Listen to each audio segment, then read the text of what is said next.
Hey, Buff Nation, voice of the Bus, Mark Johnson here. Coming up this week in the Buffalo Stampede, we're talking men's basketball with Tristan DeSilva and assistant coach Rick Reyes. The Buffs get a split with the Washington schools here at the Event Center. CU women went on the road. They split in the Bay Area. We're going to talk with head coach J.R. Payne. And again, we're catching up with athletic director Rick George. All this week on the Buffalo Stampede.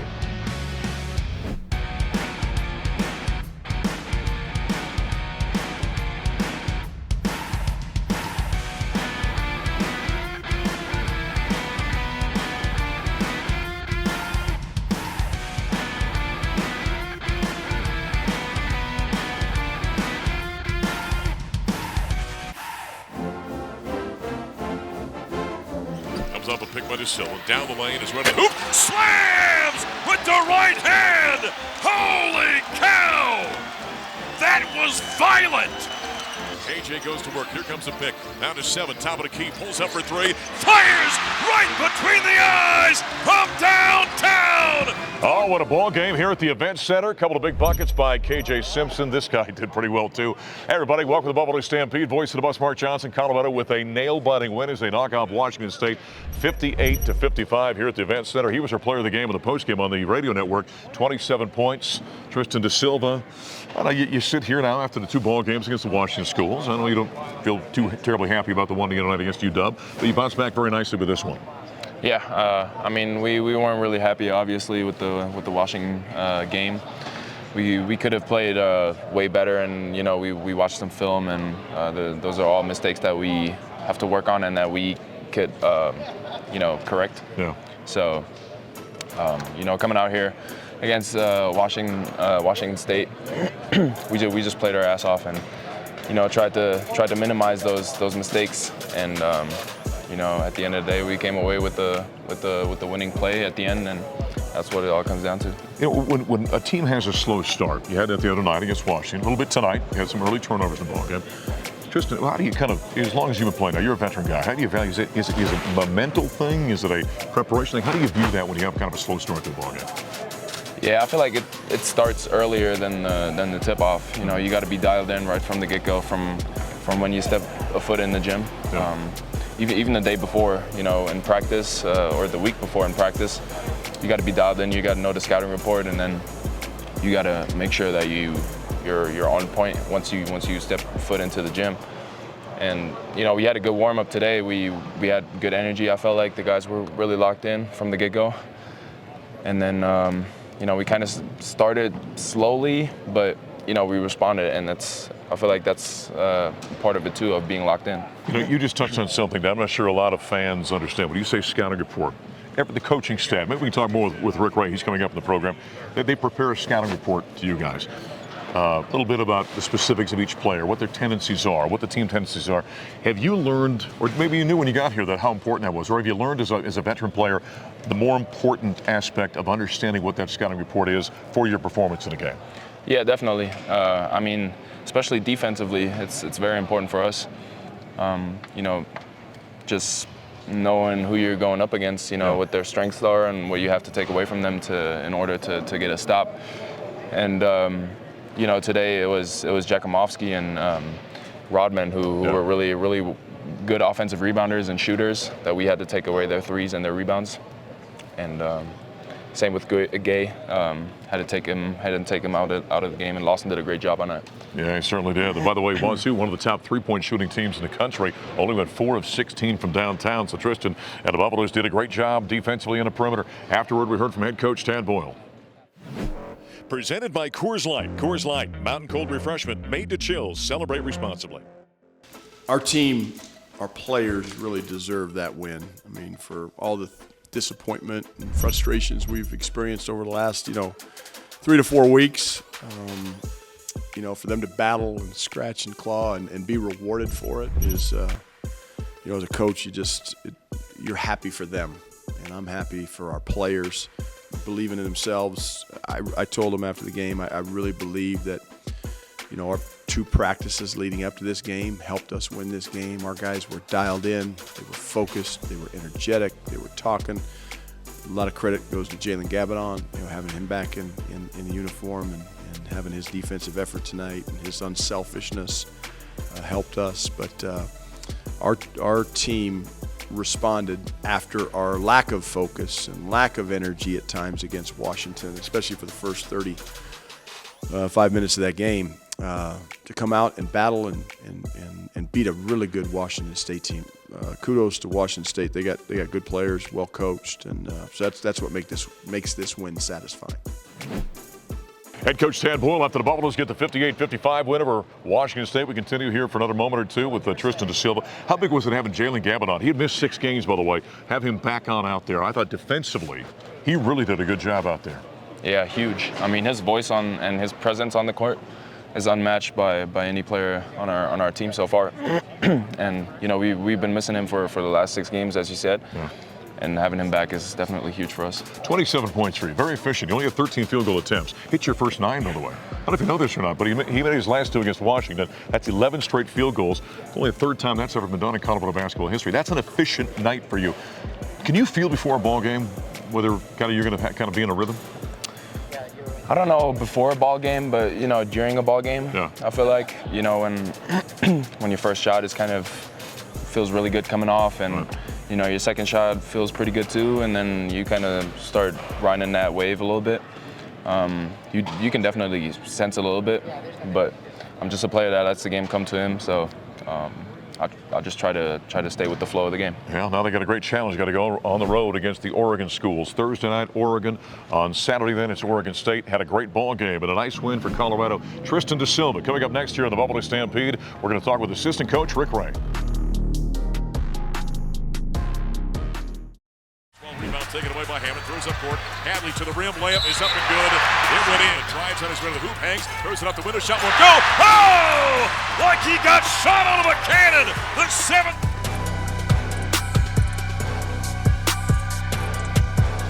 KJ goes to work with a dribble against Benefield. Drives into paint, stop and go. Got by the defender, Lathis. There's some highlights. Colorado Buffaloes open up this homestand with a loss to the University of Washington. Back in the Stampede. Voice to the Buffs, Mark Johnson, assistant coach Rick Ray joining us. Buffs do get the split. We'll talk a little bit about that Cougar win here in just a moment. Let's go back to the Washington game. That was a contest where, Rick, it seemed like on either side of the ball, we just couldn't quite find a rhythm in that ball game. Yeah, and that's what the zone does. The zone makes you play slow. We want to play fast, especially up here in altitude, and them coming back in the zone. Our guys don't run their regular quick and against the motion. And so what they do with their length is really unique, and so we just got to do a better job of knowing how to attack that. Give us some thoughts from a coaching staff perspective about turnovers. I'd imagine you and Tad are pulling your hair out about, well, okay. Pulling your hair out about trying to figure this out. It's perplexing with this team, isn't it? Yeah, it really is. Now, we've got some young, inexperienced guys, but, you know, there's no reason to just give the ball to the other team. Yeah. We wish there would be more dead ball turnovers. I have to even joke with guys, hey, you're in trouble, just punt the ball out of bounds and let us set our defense. Exactly right. So it's not a pick six going the other direction, right? Exactly. And that's what's been happening. And maybe the frustrating part for the Buffaloes is it's the unforced variety. I mean, turnovers are going to happen, but right. it's the bad pass that goes out of bounds. It's those kind of things. Yeah, and I think also just our guys identifying who you are. Sometimes I think we got guys trying to do something more than what they are, and it causes those turnovers. And then we just accept our role and understand our limitations, we would be a better player and thus have less turnovers. What does it say, though, about this team? We've seen this the last couple of weeks when the turnovers become an issue. And you have all these empty possessions, but yet this team fights so hard they're still in these ball games. Yeah, it's really a testament to our defense. Yeah. I mean, our defense has kept up in a lot of games. You think about some of the games where you had 22 turnovers, 23 turnovers, and you're still like in striking distance. It's because of our defense. Yeah, the Buffaloes will drop that ball game to open up the weekend against Washington. Afterward, we heard from head coach Tad Boyle. Powered by Ford, cars, trucks, and SUVs built for America, built Ford proud. Disappointing. That's the only thing I can say is this was a really, really disappointing loss. You score 72 points at home. It's good enough to win. There's a lot of ways you can look at this game and see how we lost it. You look at the free throw line. You can look at our defense in the second half. They shoot almost 64% in our building in the second half. We did a great job, creating turnovers. Our press kind of rattled them a little bit, but we just couldn't get over the hump. And you couldn't make shots. You had some really, really good looks, I thought, in the lane. We had some really good looks from three that didn't go in. And at some point, you got to make shots to help yourself win. At some point, you got to help free throws to help yourself win. We got beat. Washington deserved the win. They were the better team. I apologize to our fans. Our fans deserve more than they're getting from this team. They deserve more than they're getting from me, their coach. And this building was ready to explode tonight, and we couldn't get over the hump to give them a win. And for that, I apologize. There's head coach Tad Boyle after the Buffaloes drop the ball game at the University of Washington, come back and get a nice 58-55 win over the Washington State Cougars. We continue with Rick Ray. Quick comment about that Wazoo ball game. Now, that was a toughness game, wasn't it? I think Wazoo's a tougher basketball team. Maybe fans understand. Yeah, they've got size and they've got some mature guys. They got some muscle and they play a physical brand of basketball. Yeah, the Buffs really played well defensively for a team that's one of the top three-point shooting teams in the country. Held them 4-16 from downtown. Yeah, it was really pertinent of us, and we've stressed that in the scouting report about making sure we don't give these guys threes. And so we wanted to run them off the line. We really wanted to pressure the basketball. You know, the previous segment with Tristan, we made a reference to scouting report. Help fans understand. I like giving them kind of an inside baseball kind of look at things. Help them understand what you guys do in a scouting report to help the team get ready for a game. What does that all entail? Yeah, for the players, the number one thing is personnel, knowing guys' tendencies. Does he like to go left? Does he like to go right? Does he like to hezzo? Does he like to crossover? When he gets into the paint, is he a dead foot pivot guy? Do you got to keep your feet? So we want to give these guys tendencies to help them guard their man. And then we also give them what they're trying to do on the offensive end, especially you play a team like a Washington. Hey, you're not going to see man-to-man. So, but I think the most important thing is those guys, we call it KYP, know your personnel. Yeah. And so when they go out there, in fact, when they come out of a timeout, they look and say, okay, this is the guy I'm on. I know what his tendencies are. So it gives me an advantage out there in some respects. Yeah, and this also gives us the right to get mad at them when they do the things they're not supposed to do as far as like when they're guarding them, because we've given them information. We're basically giving you the answers to the test. Right, exactly right. So the Buffaloes get the split here. Now they're going to take the show on the road. That's Rick Ray, assistant coach for the Buffaloes. Coming up next year in the Stampede, we're talking CU women's basketball with head coach J.R. Payne. Oh, the loose ball tipped away. Sadler grabs the loose ball. Sadler down the right side, scoop and score. Great job by Jay to stay with it. Jay down the left side, give it off. Miller, layup up and in. Good work by Colorado, lead of 4 again. Denny down there, kicks out. Sherrod for a 3. Yeah! Well, a great performance by Quay Miller. In fact, 26 points as the Buffaloes split their 2 games in the Bay Area. Get a nice win on Friday over Cal, and then on Sunday have a 13-point loss to a top 10 team in Stanford. So a nice road trip for the CU women. And on Monday night, during our Buffs Primetime radio show on the Colorado Basketball Network at Corelli's, we talked with head coach J.R. Payne. Give us your postscript on the weekend. How'd you feel about it? I mean, well, we wanted to win both. Sure. That was the goal. But yeah, it was just, I went into the week thinking, and I think I shared this, just that Cal is a very dangerous team because they have all the pieces they need, but they just haven't gotten over the hump. So that was actually the game I was most worried about going into the weekend, and it was the first game. So we were really glad to get through that. We didn't play great, but great execution, great poise, 100% from the line in the fourth quarter, like just really put the game away when we needed to. So Quay Miller really played well for you in that game. Oh, yeah, she had 26? a career high. Yeah, career high in 26 points. Was great on the glass. I think she hit 8 straight points, in the fourth quarter at a point where we needed the points. And just continues to be our leader, continues to be sort of the calm in the midst of the storm. The game against Stanford yesterday, my guess is good for 3 quarters. Your defense was stifling in that game. It right? was. There's that old line about starting fast or start strong, finish fast, right? Yeah. You probably want that first quarterback, wouldn't you? We would love to have the first quarterback. So the first quarter, for those that don't know, we got outscored by 10, I think. And then the rest of the game, it was a 3-point game. And so I think in the first quarter, Stanford shot 53% from the floor. From that point forward, they shot under 25%. So, I mean, our defense was phenomenal. Honestly, it was our offense that wasn't great. And we got good looks, looks that we normally will hit. Even looks at the basket. They're huge. I mean, at times they had 6'7", 6'6", 6'4", on the floor at one time. And so it is tough to get clean looks at the basket.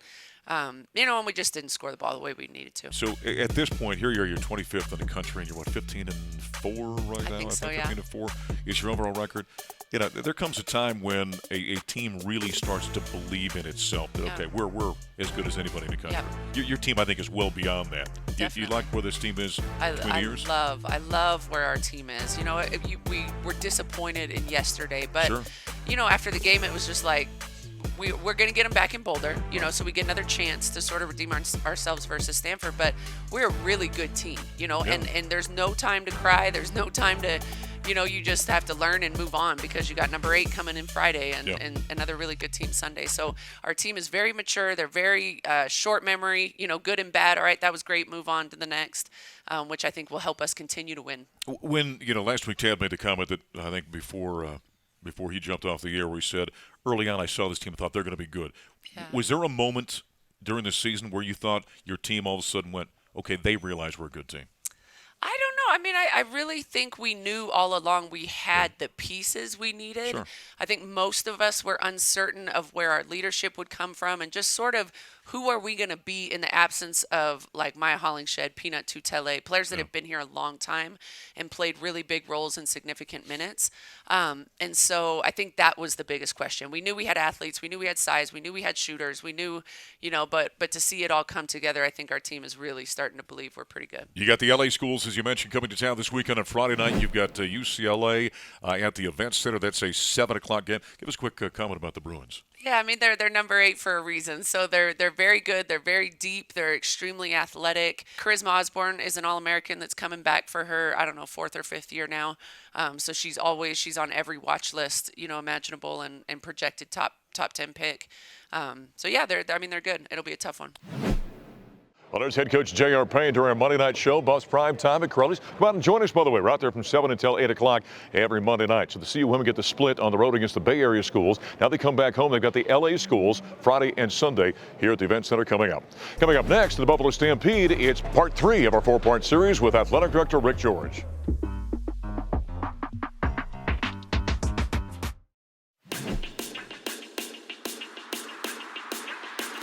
Well, as the year rolls on, it's great to see some of the sports starting to reignite their seasons, if you will. And the first match win of the year for Colorado tennis. Back in the Stampede, voice of the Buffs, Mark Johnson. Time now for part 3 of our 4-part series with Athletic Director Rick George as we recap what went down in the fall for the Buffaloes.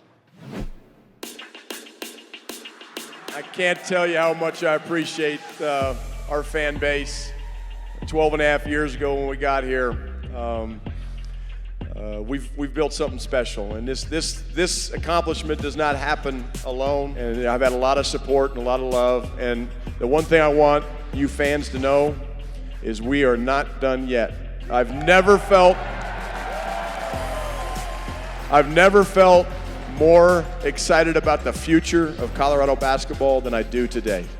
And it's because of these players, the ones we got coming in, and the ones we're going to keep recruiting. So thank you very much. I love you all. Go Buffs.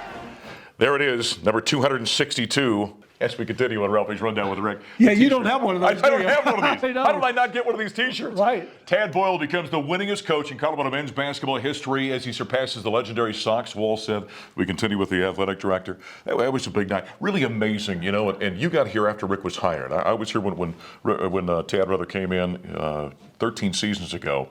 And you wondered at that time, could he build this thing? What he's done with this program really is astounding, isn't it? Yeah, it really is. I mean, I give a lot of credit to Mike Bone, for hiring him when he did. And, what Tad's done since I've been here has been pretty phenomenal. He's recruiting at a high level. He's turned out some great NBA players and they just win. And, they're fun to watch. They're exciting to watch. I think next year's going to be even better. But, I feel really good about, what his team's doing at this point. Yeah, it's been amazing what Tad has done, the consistency during the course of his career, the 21 seasons, NCAA tournaments. You knew Sox Walseth. You know what he meant to this program, both as a men's coach and a women's coach. Right, and no question. I mean, Sox has done amazing things here, and for Tad to tick off that record, that was really a high watermark to get to. And I tell Tad he's just getting old. Yeah, no doubt about that. That's how you become a legend. You get old, by the way. That's right. Yeah, I give Tad a hard time about that all the time. You think about what Tad has done within the confines of college athletics. We always talk about he's done it the right way, as we well know. Yes. He's competed at the highest levels of this sport. That's why I think he's become such a darling with the fans here at Buff Nation. Yeah, right. I mean, look, he goes out there and he's passionate about the young men that he leads and he coaches, and they're fun to watch. They're exciting. They play great defense. When they play great defense, that's when we're at our best.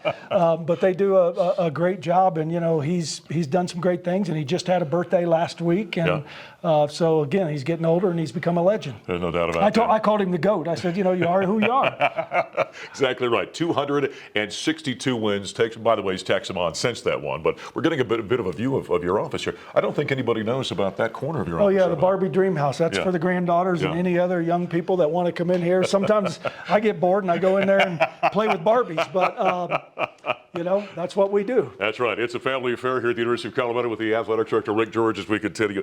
Let's switch on over to women's basketball. What a great start J.R. Payne and company have had. They had a great season a year ago, and they're really kind of adding to that now. 12-3 start, doing a great job in Pac-12 conference play, and they're off to a wonderful start of this campaign. Yeah, they really are. They're fun to watch. I got a chance to sit down and watch the whole Washington State game on TV, and just the way they play, and Arnetta, to the things that she's doing out there as the post, and she had an incredible game, and you got Quay and you got Jay, and they've just got a really good balanced team, and look what they're doing. They're 2-1 in the conference. They've already got to 12 or 13 wins, and they're just getting better as the year goes on, and that's what you want. And this will be if they get back to the NCAA tournament, which I'm hopeful that they do. It'd be the first time since 2003 and 4 that we've gone back to back. See, I knew that. You probably didn't know that. I did not know that one. Yeah, well, there you go. You're informing me right now. I'm going to interview you right now. Yeah, they're doing a great job. And one thing I think it really illustrates, Rick, when a coach comes in, and you as the athletic director have got to kind of evaluate this, the building process, right? Sometimes early on, maybe the wins weren't where you wanted, but you had to look at it and say, okay, she's building something here, and you trusted that. Yeah, look, I mean, when we did the press conference, some of the questions was, well, her record overall. I said, but if you look at her record from the time she gets there to when she finishes, it's always better. Yeah. And it's the same thing that's happening here. Last year was the first year we've been to the NCAA tournament. We've only been one other time since I've been here in 10 years. Right. And now she gets us back, and we got a chance to go back to back. And that's the building process that she's put into place, and her staff has been fairly consistent with Coach T and with Alex Earl there. I mean, those two have been constants, and she's done a great job leading that team. Okay, lastly here, we're friends. Can you get me one of those T-shirts? I'm going to see what I can do. There's the athletic director, Rick George. We recap the fall and talk a little bit about basketball. Of course, we talked about Tad Bolton becoming the all-time winningest coach in Colorado basketball history. Did it right here at the Event Center. And by the way, because I've got big-time connections, I got one of those T-shirts finally. That puts a wrap this week at the Buffalo Stampede. I'm voice of the Bus, Mark Johnson. Thanks for joining us. We'll talk to you next time.